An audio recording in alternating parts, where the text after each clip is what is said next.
When we choose to look, we can see how nature is designed to be cyclical.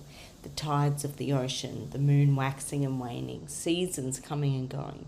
But today we're going to look at another cycle that doesn't always get the airtime or full depth of understanding that it really deserves.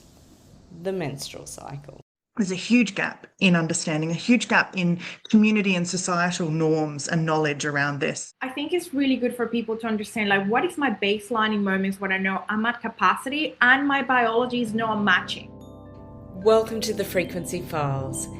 Thanks for joining us as we explore the vibrations, forms and creations and mechanisms behind them that inform the nature of existence. Hello, beautiful people. Thank you so much for joining me today. I'm thrilled to have two very special women joining us today. Ale and Matilda are longtime friends and colleagues and collaborators in the menstrual health and well-being and all things hormone literacy space. And we've got some really interesting and maybe unusual topics to explore today, but I'm really thrilled to have them both here. So ladies, thank you so much for joining me. Thank you. Thank you. Frequency obviously means a lot of different things to a lot of people. But one lens of looking at frequency is the rate at which something oscillates, whether that's hormones or emotions or our nervous system or sound or light or celestial bodies or organic life forms, right? And one form of oscillation is cycles, and our bodies go through different cycles. As we know offhandedly, sometimes this is not something that we always dive deeper into, but it's got so much richness if we do. And these two ladies have done that. And ladies, I'd love for you to both introduce yourself and share what led you to the world of knowing more about cycles and working with them. Sure. Thank you so much, Sarah. So nice being here with you, Matilda, as well. So cool. I guess we've been very passionate about this space for many, many years in different shape or form. I suppose a little bit about me. I am an entrepreneur. I was just doing the 2016 flashback that everybody's sort of doing at the minute. It's like, oh my gosh, that was the year I started being a founder. And funny enough, those were also the early stages of my perimenopausal journey. And I guess perimenopause and being an entrepreneur is not the best combo for everyone, just because of, as we know, the nervous system regulation, the stress that can come with not having a stable income, the pressure that is added to your body, to your family, etc.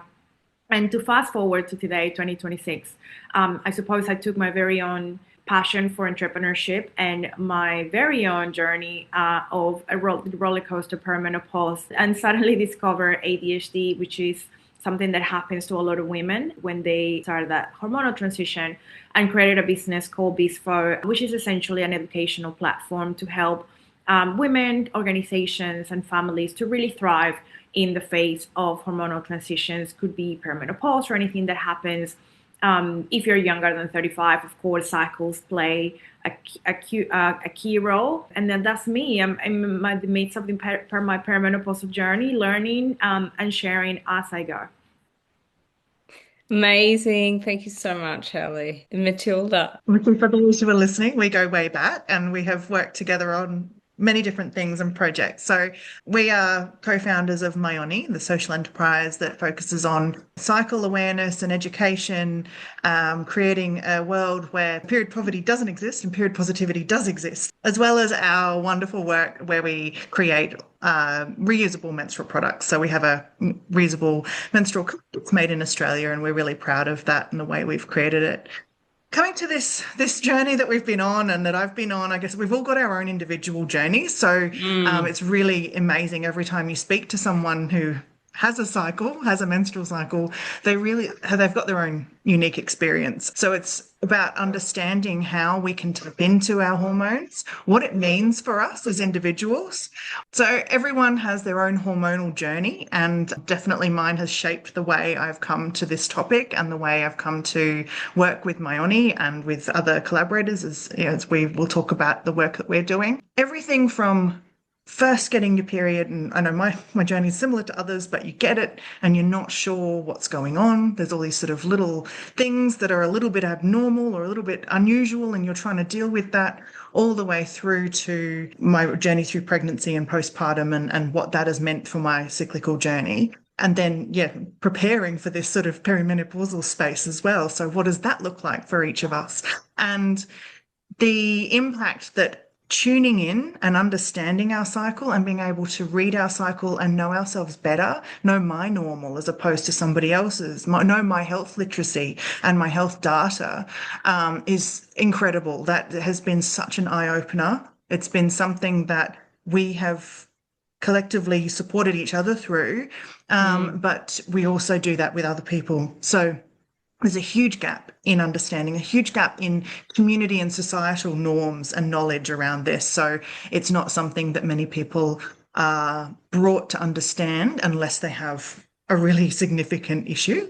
So I'm really passionate about making sure everyone understands the fundamentals of how you tap into that as a beautiful way of living your life in tune with your body and in tune with your cycle, because it's something that we don't get taught. It often gets ignored. So it's a real, passionate element of advocacy around that and how we can bring that into every element of our lives and have better conversations with those who don't menstruate and don't have cycles Yeah, in the same way. So, yeah. absolutely. Yeah. It's a huge topic, whether you have a period or not. It's something that impacts all of us. And I think that on face value, maybe when people first hear that, they're like, really? Does it really? But the economic costs, the workplace costs, the flow-on effects in family units, the mental health impacts, the period equity and access, period poverty stats are pretty confronting. And I think that Matilda and I, when we started Myoni, which was a while ago, what really motivated us was making sustainable, ethical, transparent products available to people, right? So we started with a Myoni cup that was Australian made, and we're really thrilled to be able to offer that to people. But as we had the privilege and opportunity to share information about menstruation with audiences at events or in workplaces, we'd have people come up to us, whether that was like single dads or women in their 40s, or a huge cross section of society. And that's when something clicked for me anyway, was like, oh, this is a tool for a whole bit, like a whole other conversation. We thought we were just making menstrual cups, but we were springboarding into a bigger thing. And something that I remember really hitting me was like, if there's shame and taboo, then there's no space to talk about something. And if there's no space to talk about it, how can we even get to working with it instead of against it? If it's this shameful thing that you just sort of manage or hush hush and get on with it and deal with it sort of thing. I don't know. That's something that I observed. I don't know about you ladies in the. I think it does continue being a taboo topic, especially when it comes to the workplace. Women still feel uncomfortable Yep. to discuss their cycles or their energy levels when it comes to the workplace. We do know, however, that when it comes to hormone knowledge, it is so imperative that we continue doing this work in the way that we're doing, because everything that you were saying, Sarah, around how the cycles really affect us or play a role in our mood, in our sleep, in our focus, in our confidence, in our stress tolerance, and our recovery. it is really important, I think, for organizations, for women, for families to realize is that it's actually detrimental to not talk about this. It is detrimental to the person involved, aka us women. It is detrimental to the family. It's detrimental to the organization because, of course, we know that historically work demands, has high demands, productivity, performance. And we know that when we work well with our cycles, our productivity and performance can increase. And that, therefore, has a great impact in our mental health, in our mindset, in our confidence, in our resilience, and of course, the bottom line of organization. So for me, it is a no-brainer. I think the issue is that there is very little education worldwide. I know that that's changing quite dramatically in the UK. We see that by 2027, most organizations will have to have some sort of cycle syncing menopause training for all employees. And worldwide, we see a lot of changes, but it's still an uncomfortable topic, I think, for a lot of women, especially because they don't know what it's going to do to them sharing this data. As you were saying, Tilly, like I know my data, and that is beautiful. Like we individually know our data. Like I have maybe an unpredictable cycle a month. Maybe I don't have like now me going through perimenopause. It took me 48 days to get my period a couple of months ago, and then 19 days next month. So our data is different, and I think for women to understand how is the data affecting me is number one priority, but also how can that impact my performance at work, and how can people see me based on that data that exists. Am I high energy, am I low energy, am I not able to be super cognitive when it comes to really heavy tasks. And I think that is okay. I think there is a lot of unlearning in this space, in my opinion, to be done for this to be a subject that people are comfortable with discussing. That's my point of view. Yeah, absolutely. And it really, to me, hones home that we live in a societal norm that is based on a masculine cycle of, that 24-hour cycle. And our productivity is measured against that. Our ability to engage, our ability to have outputs, within a workplace environment, the ability to be able to present and be social, and all of these skill sets that are highly valued. And then the ability for us to then layer that with, a hormonal cycle to better understand where we're more attuned to fulfilling those tasks or being really excellent at them. And then where we're more attuned to being more, inward and detail oriented and being able to do more of that other planning tasks or creative tasks. So I think we can really hone in on that. And it's a beautiful thing. But we haven't been given the language, let alone the structural understanding of how that sits within our context of a workplace or society or even family. So that's where, yeah, we're sort of seeing some of that come to light. There's been some really great conversation pieces happening, some really great policies that governments and corporate organizations are putting in place. So that starts to normalize, hey, we've got different ways of doing things, but we can still be quote unquote productive because that's how we measure performance in the workplace. So I think we can interrupt the norm and bring some of that language in. But yeah, it is a really slow process, but it is really encouraging. At the moment, there is a real groundswell, I think, of a lot of people who are educating on the side of things, but also lots of people who want to consume that information and understand better how they can work with their own bodies, how they can support their teams, how they can support their families and other people around them, to have a better month.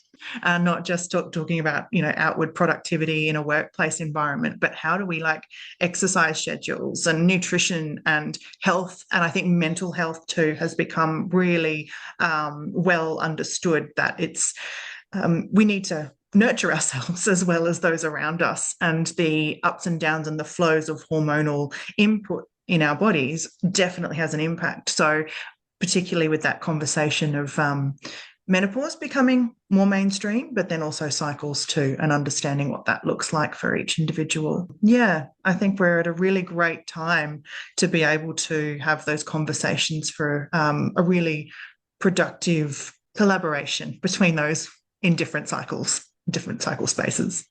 Mm. Yeah, it's so exciting because it really does open up that conversation so that people can, as you're saying, navigate and through their own changing normal, quote, normal, and get to know their own rhythms, work with them, it's like silence costs more than support does. And period leave is something that's happening in a few countries like Japan and Taiwan and Spain, and who I hope that will follow course in other countries as well. It's something that really is being taken seriously, as well as the economic costs of, quote, productivity drain, uh, is an opportunity for us to reframe how cyclical bodies and leveraging these rhythms is a benefit. Like, and it can be worked with, and we can design our diaries or our lives as much as we have the ability to sort of plan ahead and do certain things at certain times or not, so that we're, honoring those internal rhythms and hopefully reducing the inner conflicts, leveraging the kinds of foods or beverages we choose to do, the activities we choose to do or not do, um, and what kind of impacts that sort of has on our bodies. Yeah, I agree. It's an ability to become much more conscious about the way you're living your life and what your body is doing within the space that you're in as well. So we can consciously then move through our cycles, and nourish it in the way that needs to be nourished, and then look at how we're tapping into these amazing abilities and skill sets, and how that changes, and how we're able to tap into different ways of looking at our stats and what that means for our health, and being able to then advocate for ourselves, particularly if we're really in tune with that. But then we might be coming up against environments, mental, perspectives and lenses that don't necessarily understand where we're coming from. We can kind of bring in the language that we need, having those tools in our toolkit to be able to then say, hey, I need to take it easy. I'm going to be, working from home this day, or I'm going to be, if that's possible, or I'm going to I might need to take an extra half an hour to think about that question, and I'll get back to you. Like giving yourself a little bit of space and time and grace when you need it, but in an acceptable format that means that you can communicate well with others around you. I do agree. I was just thinking for a moment, you were talking, Sarah, earlier around frequencies, and now that we're mixing that with cycles and like being feminine, and yes, of course, the structure of the workplace, you could argue, yes, it's very masculine driven. It's driven on a 24-hour cycle, and we're like, we're not like that. We don't function that way. And I think it's kind of a beautiful. I always see it, when we look at cycles, and it's kind of that beautiful rhythm, also almost like nature, right? Like you think about it, how you have autumn, and then you have winter, and then you have spring, and then you have summer. That is the rhythm of our bodies. That's our biology, and we don't feel empowered sometimes to own that within ourselves. And the more work that we do within us, whether it's some inner healing or taking these layers of, sometimes toxic behaviors that we even embody into because we have to become successful, or we have to appear a certain way. I see this time and time again especially with women who are climbing their corporate ladder, maybe moving from a manager role to an executive role or C-suite. They need to feel confident in a way, or they need to be perceived in a particular way, and so they start putting these layers or even masking what's really going on. So this natural flow doesn't look natural, is not natural. And I think the more we understand that this is really coming at the detriment of our own rhythms in our own bodies and our own mental health, but beyond that, obviously, as people say, the body keeps the score. Your stress, you're going to be burnout, your sleep is going to not be the best, your nutrition is going to change, everything in your body is going to be screaming at you, hey, look at me, we need to do something different. And I think it's quite nice when you see, even though for a lot of women who are 35 plus, we know estrogen is the first hormone to change our cycles quite dramatically, and is the first hormone that has kept us all together for a very long time, right? Like it kept us calm, neutral. It's kind of kept us put together. And all of a sudden, this hormone leaves our body. And I always think about it almost like, well, that's an awful thing because no one is telling us and warning us this is happening. And then we're like, why am I crying over this? 2 years ago, I was fine. And but the beauty of that is that you're able, if you feel you can, is to invite yourself on a new journey of discovery, of empowerment, of really feeling like a brand new person. And I think if we were looking, I guarantee to our lineage, our ancestors, I guarantee the women 200, 300 years ago really were into developing that wisdom and that inner voice that a lot of women naturally developed. It's just probably we're in the wrong space sometimes when it comes to workplace. So I'm really excited to see how women can really incorporate this sort of work to just really remove burnout, the stressors, but to really slow down into listening to their body and becoming aware of how powerful that could be for them. It reminds me of that Native American proverb. I'm probably paraphrasing, but I think it's when a woman has her first bleed, she meets her power.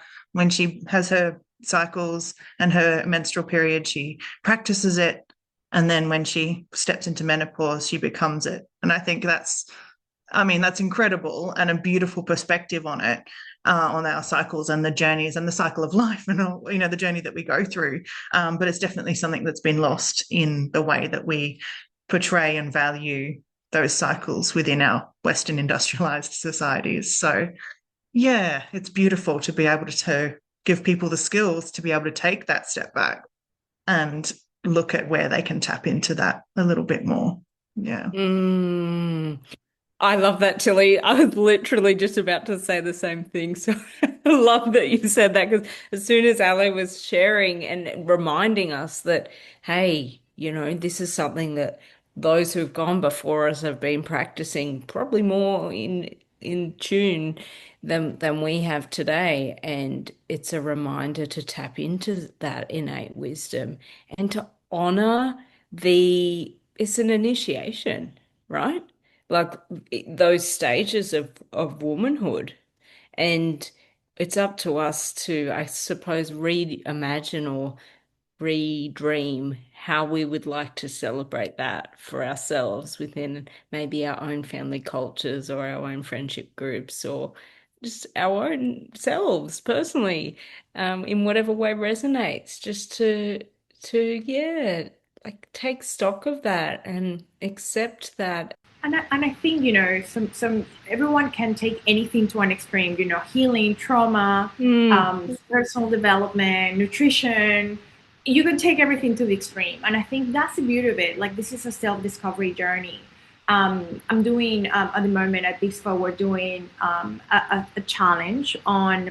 I call it the anti-challenge actually, because the whole point is to actually slow down and work with your rhythms. And I always find that, for example, when a new year starts, we women, or everyone is like, I'm gonna be achieving all these things, and these are my New Year resolutions. And that, I don't know for you, but or for people listening, for me, that always comes with a lot of excitement and then a lot of either regret or shame or guilt because I have not achieved or done that thing. And I have ADHD, so consistency for me, it is real.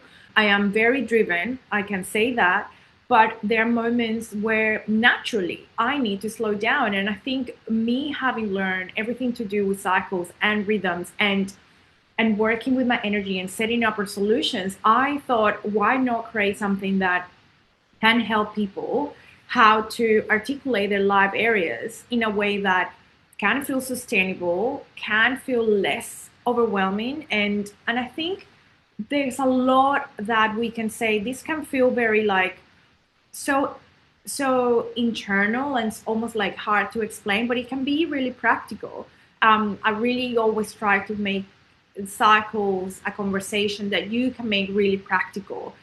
With these anti-challenge that we're doing, for example, it's like what life areas can I work on my menstrual, what life areas can I work on my follicular, what life areas can I work on my ovulatory, my luteal phase. And people have unpredictable cycles, so you don't need to get caught up in these names, but it's all around your energy.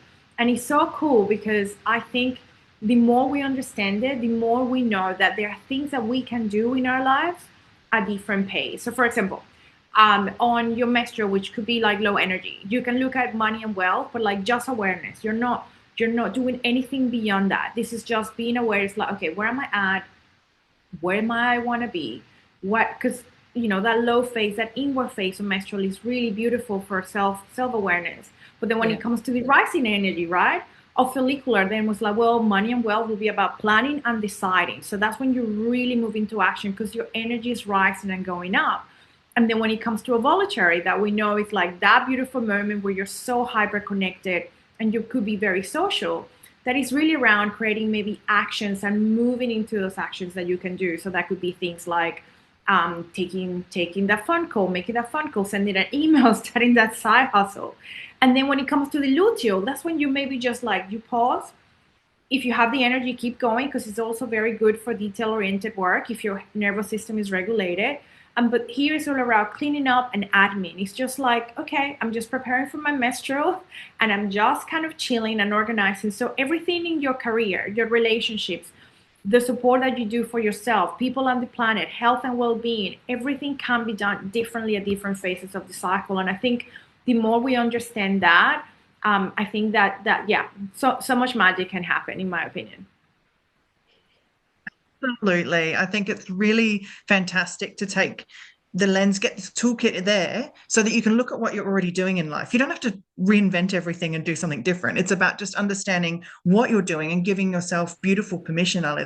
I really love that approach of like looking at the different aspects of life, particularly things like financial. You wouldn't think, hey, I can actually look at that differently throughout my cycle because I'm more attuned to doing certain things a certain way at different phases of my cycle. And just going, where do I sit? What am I going to do at this when my energy feels in these certain ways? And we can apply that across the board to so many different things. And exercise through to what we're eating, how we're communicating with people. Then we're given permission ourselves to be able to reflect on that and go, oh my goodness, I'm not going crazy. Like I do actually need the extra time or the downtime. I'm going to book in a babysitter, or I'm going to go and book in an extra yoga session, or whatever it is, whatever works for you.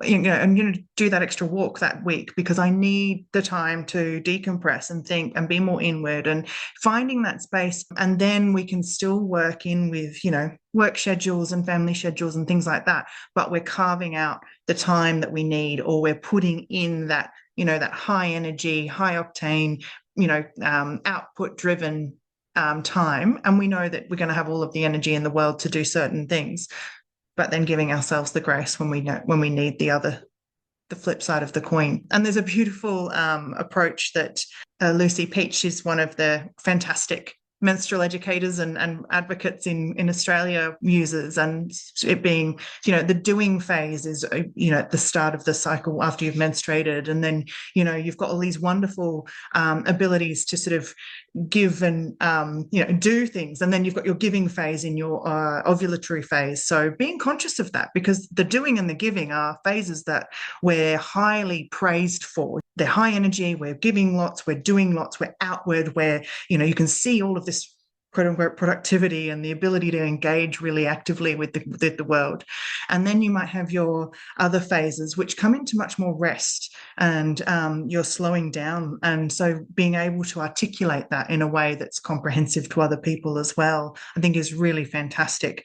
So finding the language that works for you. There's a lot of different ways that people talk about it, and being able to express that in a way that means that you've got the power to express and shuffle things around for your own good.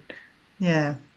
I do agree. I think that self-awareness is key because I love what you're talking about, that doing phase. Like right now, I'm in my luteal phase, and yesterday I was being a complete douche to my husband and my kids, and I'm like, I guys, this is where I'm at. I'm sorry. I keep on repairing on a daily, regular, hour basis. And I know my energy is lower than usual, and I got so much work that I cannot slow down. So what's interesting is that people think cycle awareness is like is not going to help me, but it's not true. Even though I am at capacity and I could be doing tons and tons more of self-care right now, I know this is my as far as I can go.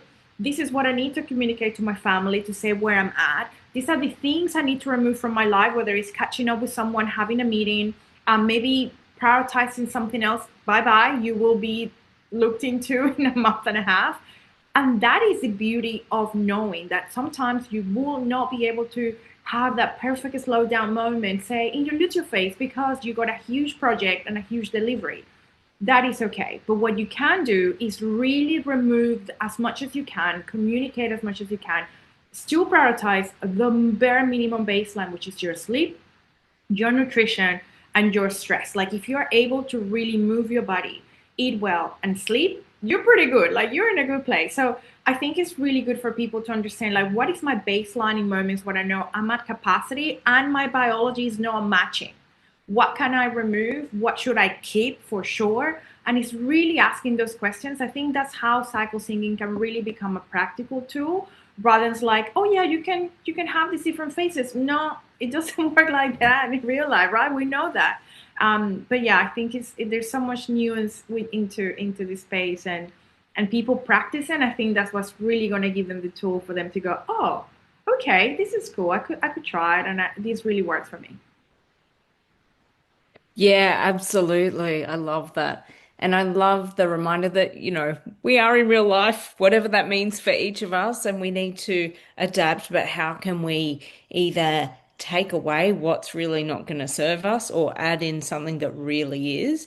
And how can we, through our own learning and our community learning, get to a better baseline of shared knowledge and hormone literacy where we can have the shorthand, whether that is talking about the four phases in terms of seasons. Hey, I'm in my internal winter right now. Oh, okay, cool. I know what that means. Or, hey, I'm in my give phase. Okay, great, got it. Or comparing the sun and the moon, a masculine cycle is like the sun, a feminine cycle is like the moon, and being very arbitrary about it. But whatever sort of analogies work for you and your community, and people can understand, oh, okay, that means this. Cool. That's why you're a little bit different to how you were last week. Got it.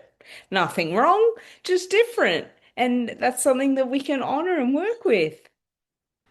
Yeah, I totally agree with that. Is there like something that you just wish somebody knew, particularly like a woman? What do you wish ladies knew? What do you think something, if you just knew this would really shift the needle? So for me, it was understanding the hormonal cycle, to actually go and see the chart of the hormones, see what happens and what's actually going on, because I don't think that's something we get exposed to very often. So knowing what they're actually, where the hormones are created, right? And what they actually do and how important ovulation is, because it means that then progesterone gets created and all of these different things. Until we understand that it's this cycle that's in influencing the next phase, each section kind of needs to happen for the next thing to happen properly. It's a really practical, I like it to be visual. You can see it on a wonderful diagrams, but to understand that better means that we're understanding better exactly where we're flowing. And if someone mentions progesterone or mentions estrogen or mentions even like synthetic or hormones, and we're talking about contraception, we kind of understand what role that has in our bodies and what we're deciding, So often, definitely my experience, had polycystic ovaries and are diagnosed as a young teenager and very irregular periods, blah blah blah. Okay, go on the pill. Probably many people's experience of very similar. But then there was no understanding or knowledge given to me of what a normal hormonal cycle looked like to start with, what the hormones did, and what do synthetic hormones, what are they trying to do? So there was nothing, like for me, that was my first base point. And then obviously you go through other phases, and I've experienced pregnancies and all sorts of things. So you're kind of like, oh, their hormones do a lot of different types of things.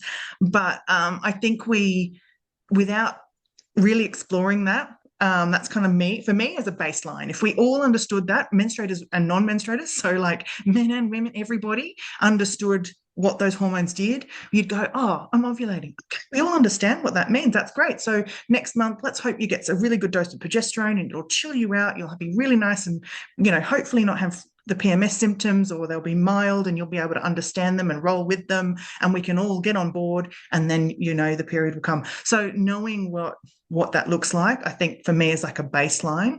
But then that shared language, how do we come up with more of those things? And it's interesting what different cultures and different contexts have come up with for that. But yeah. That's so true. Yeah, it's so interesting because I think we learn, maybe for over a couple of hours at school when we were 10, about periods and bodies. But I remember my daughter had her session at school probably about 6 months ago. And because she knows so much about hormones, for me, I asked her, oh, did they talk about your energy? And did they talk about not just when you have your period, but did they talk about, say, the different phases of your cycle? And she's like, no, no. This is a British curriculum available for students who are learning about their cycles for the very first time. How many parents are they adding extra knowledge? Probably few. So I think it's so important what you said, Tilly, because number one, kids are misinformed and parents are misinformed, and then you go to a doctor who is supposed to have the right knowledge for you, and you have cramps, here's your synthetic pill. It doesn't work that way for everyone. And there is so much that can be done to really work with our hormones in a much more holistic way. I take progesterone, estrogen, testosterone at the moment because I'm in perimenopause. I wish I knew better when I was younger to not have taken the pill. And we know the science and the statistics on that, but everybody's different. And if you got to do it, you got to do it. Please educate yourself. I think that's what, to your point, Tilly, essentially what I want to emphasize as well. And I so agree with you. And I think the other thing is, as you're getting older into the space of, having a career or having a business, maybe having a family or having pets, whatever conflicting priorities you might have, is that I think we need to talk openly about how women really carry this invisible extra load of at home, and then providing credibility and perfectionism and protection and really pleasing people, making sure that you are seen or perceived as that extra amazing worker or that great employee. And I think that really comes at the detriment of our own hormone transitions and our hormone what is the word I want to say, like the shifts of our hormones. And I think it really impacts our careers in a sneaky way, because we know we lose our confidence. We know that self-doubt really increases. And I think it's when we become more aware of what is this doing to my body and what is it doing to my hormones, I think it's really important to really ask ourselves those questions, because it will impact your body and it will impact your work. And the more attention you put into your body and your rhythms and your cycles and your highs and your lows, the better performer for yourself. And when I say performer, I'm not talking about, providing that deadline. I'm talking about performer for your own life, for your own well-being, your mental health, your nervous system, your sleep, your nutrition, your happiness, your fulfillment. And I think it's really important for women to really signal on a regular basis, where am I at today? How am I feeling? Like, wake up and feel that. Or halfway through the day, kind of like, oh, I'm getting a bit short with my colleague next to me. Why am I doing that? And then really start thinking what strategy could match me today. And if you have a packed calendar and you need to move a few things, then make that call and say, hey, can we move that to Friday at 3 p.m.? Oh, why is that? Oh, something came up. You don't need to say what came up. What came up was your hormones, and that's okay. I think you need to create a support system if you can in the workplace. That's really important. It's like women are so much more capable to be living a fulfilled life and career the more conscious they are of their bodies and what can they do to support it. You hear that, Ollie? I think it's a really beautiful teachings and perspective. And it just made me think that when I started out having a period, but also when we started this journey of educating others and having these conversations, it was always, I bleed and then I don't bleed, right? That was the first sort of understanding, and I don't know anything else about my cycle. But also, it's such a negative thing. I've got to deal with it. I hate my period, blah, blah, blah, blah. And yes, there are absolutely times within our cycle that can be really hard to deal with and hard to manage, but really want to shift people's perspectives. And I think all the things you've said, Ale, about reframing that and being able to look at the gifts that you have in each phase of your cycle and how you can tap into that, you start to chip away at that negative perspective on what having a period and having a cycle is. And hopefully, if there are really negative symptoms and things that are happening, then you can tune into that and be able to respond to that as well. But I just think that's a really wonderful way to practically bring in a lot more of these positive elements and these ability to give ourselves the grace and the permission and the ability to tap into these wonderful natural rhythms that we are so, we want to say we're so blessed to have, really. Like that's a perspective that not many people, and not as a societal norm, will not repeat. And that's something I think we've got quite a long way to look at it as a tool and a wonderful positive element that we can tap into for every element of our lives. Yeah, it's a communication, right? Like, I remember when I learned that the period we have is a reflection of where our body was at 3 months ago. And so when you've got a really full-on period, you go, oh, what was I doing 3 months ago? Oh, yeah, I had this massive, whatever, I was really sick and I was working 1,000 hours a week and I was, and. Oh, and I was living on coffee and then you can go, oh, okay, well, I can see the cause and effect. And instead of being angry that periods exist and I'm having one, I can just see this as like, oh, this is feedback about my body not really enjoying the way I was treating it at that time, and what could I do differently? And as I change those things, I can see that the types of periods that I have may change. And of course, it's complex and everybody's different, and there are different medical conditions that people have, but also there are ways that people can neutralize those symptoms in a lot of ways, and that's a complex one. And of course, everybody is different. But as you've both said, knowledge is power, and in having that deeper awareness, we can then take that knowledge with us to whether we go to a functional doctor or acupuncturist or naturopath or healer or a combination of all of those things, and find what's going to work for us, what's going to serve us best. Yeah, I think that's beautiful, though. Brings to mind again something else that resonates as we teach this, is that it's the period is your sixth vital sign. Like, you've got this extra information that gives you all of this data, really, and a lot of monitoring your cycle gives you this amazing insight into your body. And I guess I just want to highlight too, I guess, the having a cycle and looking at how we can support our cycles is not a quick fix. And we've all been on our own personal journeys. I know people experience this. And I definitely have.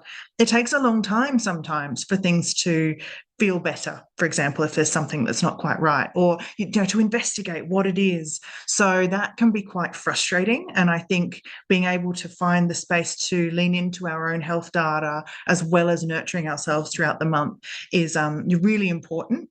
But just, that caveat of switching it to be a more positive approach, that it is an amazing thing to tap into as opposed to something I've just got to deal with. Totally. And holistic change is often cumulative.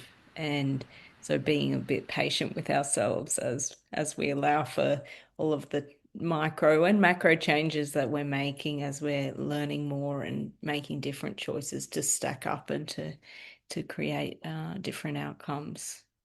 I think we also don't know about our gifts, as you were saying, Tilly, before. About a month and a half ago, I mentioned I didn't have my period for close to 48 days or something like that. And I felt for the very first time this deep love for my period. a love that I never ever felt. And I was like, what do you mean it's gone? It's gone? Like gone forever? It wasn't gone forever because it came back. But that moment really taught me a lesson. And it's essentially what you said. We've always been, oh, if you have your period, oh, I cannot go for a swim, or especially when you're younger, right? Like you feel really self-conscious navigating that. And then, maybe as you're older, maybe comes with some cramps or PMS or different things. And I think, yes, of course, it comes with the highs and the lows, but I think it's looking at the gifts of this experience. And I think ultimately that was life is about, isn't it? Like I wrote, my book that I have right back here, which is a perimenopause sort of activity book. For out of the darkest moment of my life because of my hormones, I was moving countries. I had a bit of a migration, what people call migration grief, and my perimenopause, and my serotonin was on the ground, my dopamine, like all of it.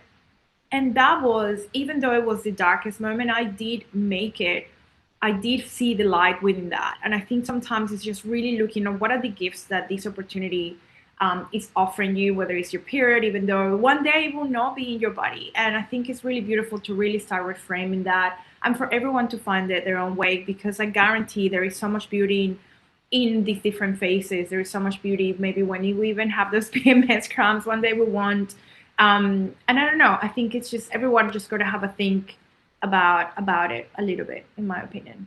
Absolutely. Ladies, it's been so awesome chatting more with each of you and sharing your wisdom. I'm so thrilled to also be able to share with everybody that we have co-created a course for people who really want to dive more into this knowledge, and whether it's for yourselves personally or whether it's to leverage this knowledge in your family unit, your community, your workplace, your career. So if this is something that's of interest to you, please check the link below and join us. We would love to have you there in the room or virtually. Yeah, that'd be amazing. We're very excited for what is to come, and I think it is going to be a great opportunity and a great platform for women who are in some sort of career setting. Whether they're an employee, or they have a very high demanding role, or they're a founder. To really understand how this is affecting your body, how burnout can actually increase. And I think it's really an opportunity for everyone to really take a moment for themselves, working with community, working with other women in a very similar space, being very mindful of everyone's journey, kind of feel that they're not alone. I think sometimes we feel so lonely and everybody's going through it and we don't communicate.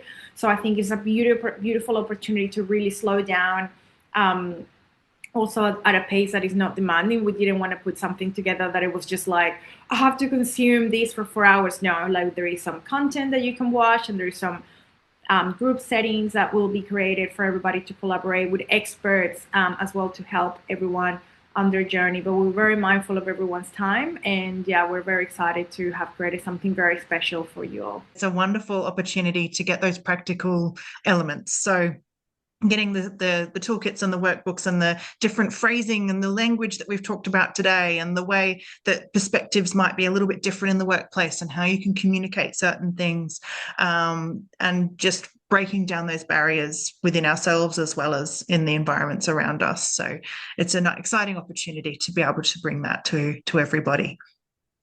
Yeah, if you want a pathway to be able to get this knowledge and really make it your own, please join us. Ladies, any parting thoughts before we wrap up today?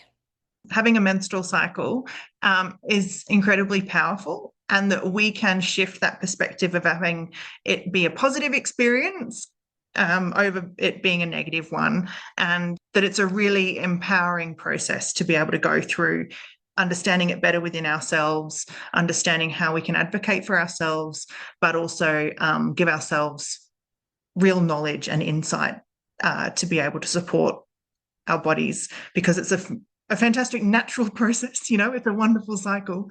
How do we use that and tap into it and embrace it for a fantastic positive experience, as opposed to the negative one that we're often built up to believe that that's the norm? I think the last thing I like to say to everyone is, people talk about this year being the year of the horse, whatever that means for everyone. I think it is a great opportunity for sort of that redesign of so many aspects, take that bold move towards something that ultimately is going to be fulfilling. Really take a moment to understand that, the bodies are ultimately the number one companion, and I think it's really important to look after it the best way possible, and ultimately, yeah, really support it with your own actions on a regular basis. That self-love, self-compassion. There is so much shame, guilt that comes with periods, with hormones, with not being who you used to be, with being in a role that is high demanding and you still have to show up even though you don't feel your best. There is so much guilt and shame, and I think